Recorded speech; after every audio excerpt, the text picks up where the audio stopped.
சிவாய நமங்க. அப்போ 2018 63 சங்கர் மூலியமாக எனக்கு தொடர்பு பண்ணாங்க மதுரை சன்னிதானம் அவர்கள்.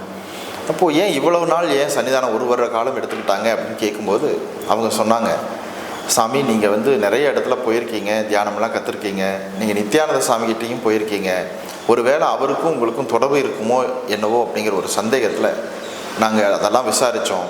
அந்த தொடர்புகள்லாம் எதுவும் இல்லைன்னு தெரிஞ்சதுக்கப்புறம் தான் சன்னிதானம் இப்போ உத்தரவாச்சு. அதனால தான் உங்களை சன்னிதானத்தை பார்க்கறதுக்காக இப்போ கூப்பிட்றோம் அப்படின்னு சொன்னாங்க. அப்போது மிகப்பெரிய சந்தோஷம். அப்போது ஒரு மே மாதம் அப்படிங்கிற நினைக்கிறேன் 2018 அப்போ சன்னிதானத்தை முதல் முறையாக பார்க்குறோம். பார்க்கும்போது 1.5 மணி நேரம் சன்னிதானம் ரொம்ப அழகாக எங்கிட்ட அற்புதமாக பேசுனாங்க. ஏன்னா அவ்வளோ பெரிய சன்னிதானம் என்னை நிற்க வச்சு எங்கிட்ட நேரம் கொடுத்து பேசுகிறது அப்படிங்கிறது எனக்கு மிகப்பெரிய பாக்கியமாக இருந்தது. அந்த 1.5 மணி நேரம் எப்படி போச்சுன்னே தெரியல. ரொம்ப அற்புதமாக பேசுனாங்க, என்னை பற்றி எல்லா விஷயமும் கேட்டாங்க.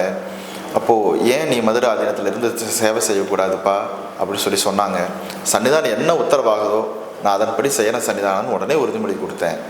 அதுக்கப்புறம் மறுபடியும் ஒரு ரூமில் வச்சு சன்னிதானம் கேட்குறாங்கன்னு சொல்லி கேட்டாங்க, சாமி எப்போ இருந்து நீங்கள் ஆதீனத்துக்குள்ளே வர முடியும் அப்படின்னு கேட்டாங்க. அப்போ எனக்கு நிறையா நிகழ்ச்சிகள் இருந்துட்டு தான் இருந்தது. அப்போவும் எனக்கு தோணுச்சு, சன்னிதானம் சொல்கிறாங்க அப்படின்னா உடனடியாக வந்துடணும். ஏன்னா வெளியில் இருந்தாலும் எவ்வளோ நிகழ்ச்சிகள் வந்துட்டு தான் இருக்கும், அதை பற்றி யோசிக்கக்கூடாது அப்படின்னு உடனே சொன்னேன். சன்னிதானம் எப்போ உத்தரவாகுதோ அந்த நிமிஷமே நான் வரதுக்கு தயாராக இருக்கேன் அப்படின்னு சொன்னேன். சன்னிதானத்துக்கு மிகப்பெரிய சந்தோஷம். உடனே சொன்னாங்க, ஜூலை மாதம் 5ஆம் தேதி அவனை வர சொல்லு அப்படின்னு உத்தரவு போட்டாங்க. அதே மாதிரி ஜூலை 5ஆம் தேதி நான் ஆதீனத்துக்குள்ளே வந்தேன்.